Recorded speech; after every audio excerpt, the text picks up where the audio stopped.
শুভ বিবাহ ধারাবাহিকের আজকের পর্বে ধারাবাহিকের শুরুতে আমাদের বোর্ড মিটিং এর জায়গায় দেখানো হয়। সেখানে সার্থক শেয়ার হোল্ডারদের সামনে নিজের নতুন বিস্কুট লঞ্চ করার কথা বলছিল। সার্থক জানায় তার বিস্কুটের মধ্যে অ্যালকোহল জাতীয় প্রোডাক্ট থাকবে যা মানুষের মন কেড়ে নেবে। এই বিস্কুটের মাধ্যমে দেশ বিদেশে প্রচুর পরিমাণ ইনকাম হবে। বর্তমানে তেজ বেকারি একদম ডুবে গেছে নতুন মুখী শিকার জন্য, তাই আমাদের উচিত নতুন কিছু নিয়ে ভাবা। এসব কথা শুনে তেজ অনেক রেগে যায় এবং বলে বিস্কুটের মধ্যে কি করে অ্যালকোহল মিশানো থাকতে পারে। তেজ বেকারি খাজা বিস্কুট দিয়ে মানুষ দিন শুরু করে, অনেক ফেমাস এই বিস্কুট সকলের কাছে। নতুন করে যদি অ্যালকোহল জাতীয় বিস্কুট আনা হয় তাহলে তো এতে মানুষের ক্ষতি হতে পারে। সুধা বলে একদম ঠিক, তেজ বেকারির খাজা বিস্কুট দিয়ে দরিদ্র মানুষ দিন শুরু করে। এছাড়াও মাঝে মধ্যে বাচ্চাদের টিফিনেও এই বিস্কুট দেওয়া হয়। লিকার জাতীয় বিস্কুট আনলে তো মানুষের ক্ষতি হবে, এছাড়া অনেক ব্যয়বহুল, মানুষ হয়তো কিনবে না। সার্থক বলে এটা আমি ক্লায়েন্টের জন্য তৈরি করব, এটা অন্তত এক্সপেন্সিভ হবে আর এটা দেশ বিদেশ ছড়িয়ে যাবে।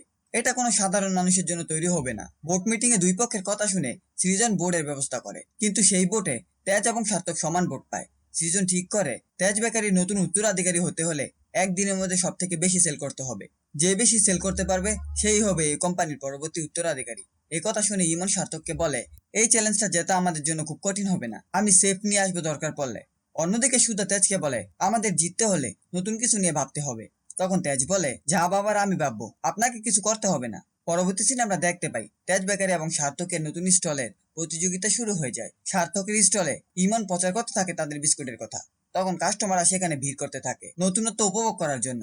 দোকানে অনেক ভিড় দেখে ইমন সার্থককে বলে বলেছিলাম না এই গেমটায় আমরাই জিতবো। অন্যদিকে আমাদের তেজ, ইশিকা এবং সমুদ্রকে দেখানো হয় তারা দোকানে জিনিসপত্রগুলো গুছাচ্ছিল এবং ইশিকা সুধাময়ী জলপানের নামে বিস্কুট প্রচার করছিল। কিন্তু কাস্টমার এসে সুধাকে খুঁজতে থাকে। তেজ এবং ইশিকা বলে সুধা নেই, কিন্তু এই বিস্কুটের গুণগত মান একদম আগের মতো রয়েছে। কাস্টমাররা বলে সুধা ছাড়া সুধাময়ী বিস্কুট একদম অচল। এসব বলে কাস্টমাররা দোকান থেকে চলে যায়। তখন ইশিকা বলে সুধাময়ী নামটা চেঞ্জ করলে ভালো হতো, এই নাম দিয়ে তো কোনো সেল হচ্ছে না।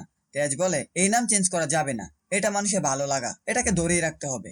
পরবর্তী সিনে আমাদের বসু মল্লিক বাড়িতে দেখানো হয়।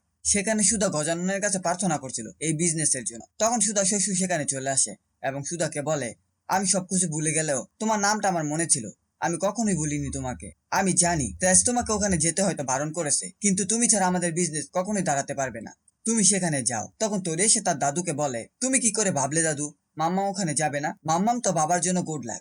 এসব শুনে সুধা তেজের কথাগুলো ভাবতে থাকে। তখন তার শ্বশুর তাকে হাত জোর করে অনুরোধ করে প্রতিযোগিতায় যাওয়ার জন্য। অন্যদিকে আমরা দেখতে পাই তেজ প্রচার করছিল এবং কাস্টমারদের সেলফি তোলার কথা বলছিল। তখন ইশিকা মনে মনে বলে আজ প্রমাণ হয়ে যাবে তেজ, এই ইশিকার জন্য তুমি তোমার বিজনেস ফিরে পেয়েছো। তখন কিছু কাস্টমার সেখানে আসে। ইশিকা মনে মনে ভাবে ওরা হয়তো আমার সাথে ছবি তোলার জন্য এসেছে। তখন কাস্টমার সুধার কথা জিজ্ঞেস করে। তখন ইশিকা বলে সুধাময়ী জলপানের নতুন মুখ হচ্ছি আমি। তখন কাস্টমাররা বলে সুধাময়ী ছাড়া এই বিস্কুট বেমানান। তেজ বলে আজ হয়তো সুধা নেই, কিন্তু আমরা সেই আগের ঐতিহ্য ধরে রেখেছি। শেষ সিনে আমরা দেখতে পাই সুধা নতুন বিস্কুট তৈরি করছে তেজ বেকারির জন্য এবং তরিকে দিয়ে টেস্ট করায়। তরি বলে অনেক ভালো হয়েছে, কিন্তু তুমি তো কখনো আমার জন্য বানাওনি মাম্মাম। তখন সুধা মনে মনে বলে আজ থেকে আমার তেজ বেকারিকে কেউ হারাতে পারবে না। এই ছিল শুভ বিবাহ ধারাবাহিকের আজকের আপডেট। ভিডিওটি ভালো লাগলে চ্যানেলটিকে সাবস্ক্রাইব করে পাশে থাকা বেল আইকনটি অন করে দিন।